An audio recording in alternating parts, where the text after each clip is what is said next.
my dad, like I said, he farmed and sold. Used to sell horses. They would buy on order teams, kids' horses, teams, whatever was needed. So they'd do up on order and then ship these horses down east. And he did that for years. And then when he come up here, like I said, he worked for Canada Cement Lafarge. My mother, she worked in the telephone. They used to have I call it a telephone office. But at that time is where if you wanted to talk to somebody, you'd have to phone there, and then they'd plug you into the number. But it goes back to the days when you had the old one ring, too short, too long. But yeah, my mother worked there, and then she went to work for Parks and worked for Parks still.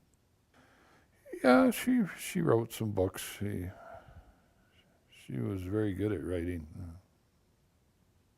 Writing poetry. Yeah, she loved to write poetry. She wrote music.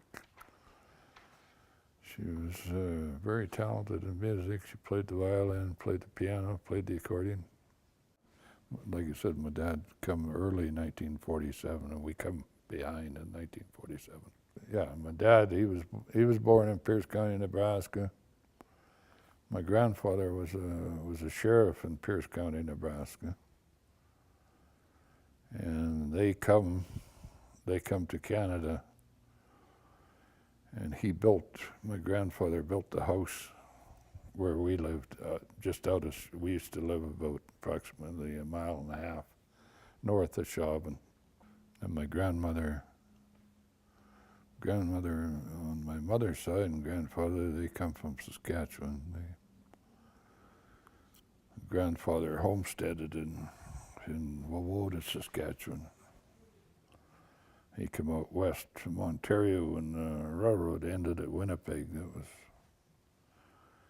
He came out on the excursion trains. They used to have an excursion train with, they brought people from the east because there wasn't enough people in the west to do the harvest, so they used to bring an excursion train out with workers and do the harvest, and then a lot of them went back east. But my grandfather, he come out, the second year he come out, he stayed out in the homestead.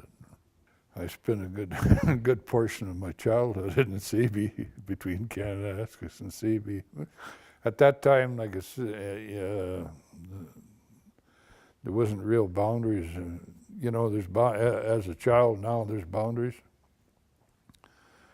and you can only do so many things, and you can only go so far. Like, I don't know if anybody now that has an 8 or 9 year old that would hop on their bike and ride to Seabee.